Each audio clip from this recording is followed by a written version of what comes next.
this company literally drives India home or wherever it wants to go. So if you're among the 2 crore Indian that owns a car or a bike, it is highly probable that you're already using their products, that is tires. But why exactly are we talking about tires? Well, did you know to make tires you require special steel wires called bead wires, and this company specializes in making these bead wires and has a monopoly in this industry. And they have clients like MRF, Seat Tires, Balkrishna Tires and many more.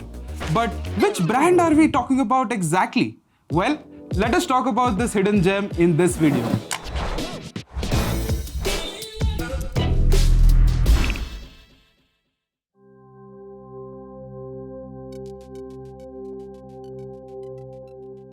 The company behind these bead wires is Rajratan Global Wires Limited.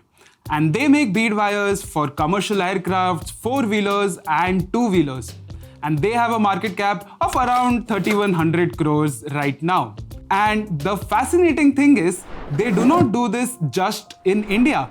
They do this in India's favorite travel destination as well, which is Thailand. And their subsidiary in Thailand has more than 25% market share. But how is this company able to maintain their monopoly? This is because of huge barriers of entry. Now, simply put, barriers of entry means that it is very difficult to enter a new industry. Well, for bead manufacturers, this means that there is a long list of approvals which they must prove.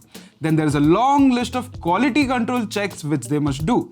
And this whole process is extremely time consuming and also very expensive. And that is exactly why even tire manufacturers prefer a company which has already completed and complied with all the approvals and quality control checks. To boil it down, no tire company in India can function without collaborating with Rajratan Global Wires.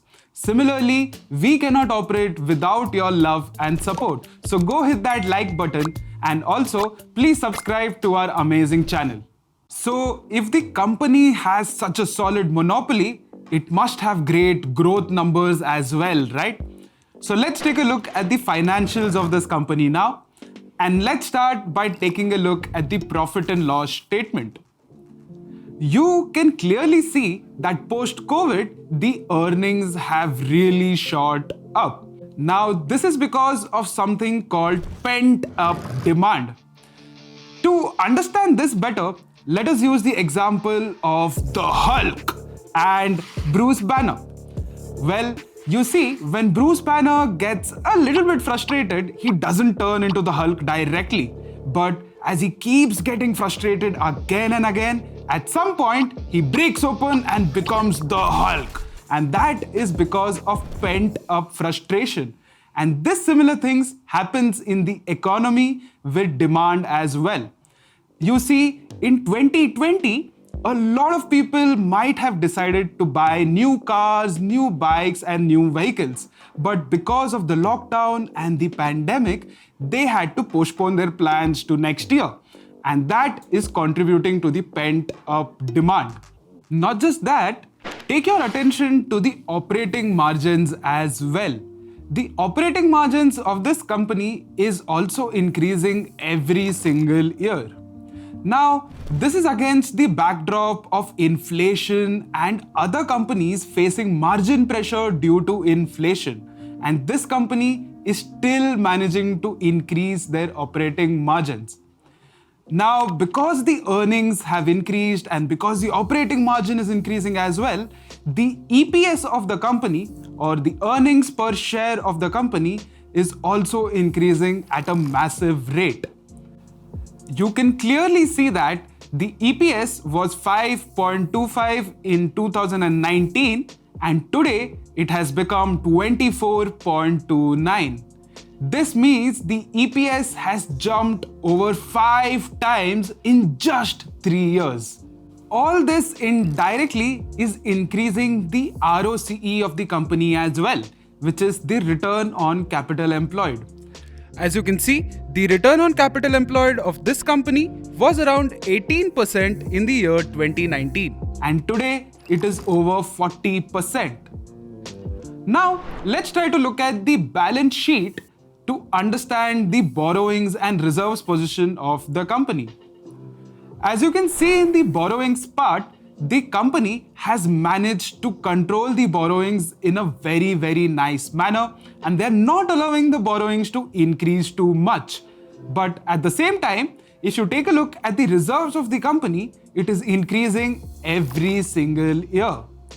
This basically means that the company is very fiscally prudent and it's not burning any extra cash, and they're completely focused on the profitability of the company. And well, if you take a look at the cash flows as well, it presents the same picture.